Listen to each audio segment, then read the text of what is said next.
All right, I am now right outside of the museum because it got a little bit cold in the gallery space, and it's just actually nice because it's a hot day, so the cool is good, but being in air conditioning too long, I kind of needed a break.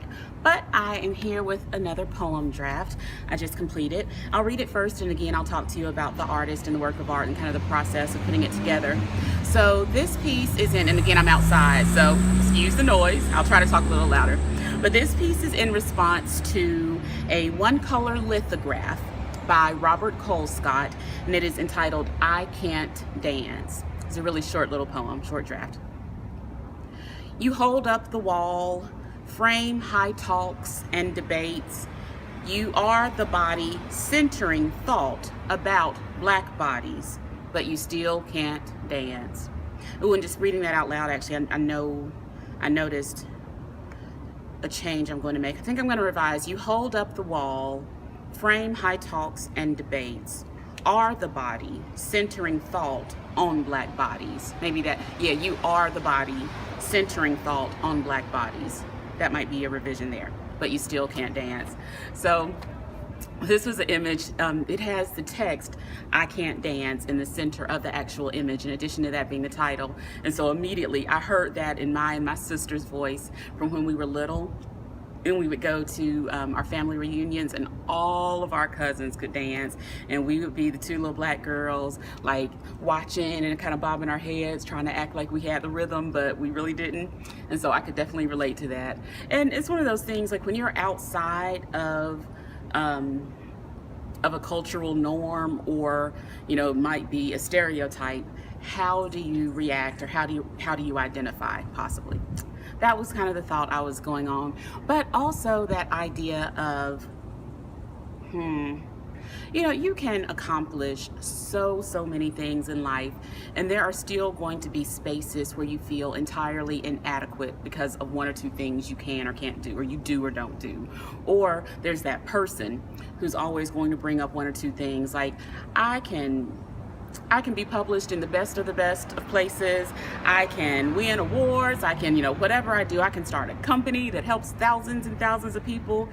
And when I go to my grandmama's house, if my caramel cake icing is grainy from the sugar, I'm not doing anything, And it's funny to me, it's humorous, but it's also just a reflection of cultural values and I don't know, I won't even go into all that. I think the poem does it by itself. So there we go. And this was a fun one to do. While I was writing this poem, I was standing in front of the work. It was slightly larger, and I really wanted to be eye to eye to it. So I stood instead of sitting on the floor. And there were some kids who were walking by behind me. And one kid stepped back and looked at it, and he was like, I can't dance. He was reading the text in the image, and he said, oh, I can dance, that's not about me. I just loved seeing his reaction. It was fun just to see how the kids were interacting with the work. But there we go. So another initial draft that I'm still going to work on a little bit, and that's actually something I will talk about that I enjoy about this process. Giving yourself permission to write a first draft, whatever the process is, however much time you have, just getting those initial thoughts out is, I think, it's a faith-filled step. It's knowing that you have the ability to later sit down and make it into something more, shape it, revise, edit. But if you don't get that first draft out, it can never get to those, greater spaces. So people have asked me, how do you work through writer's block, or how do you deal with it when you're not writing your best? I hardly ever write my best. I think of writing, the process of writing a poem, that first step is drafting, or maybe research or noticing, observing, whatnot, but the early step is drafting, putting pen or pencil to paper, or typing, however you write. But getting that draft out is almost always messy, and there are going to be mistakes and things you overlook and haven't thought about, and formal considerations and just factual information you don't know yet.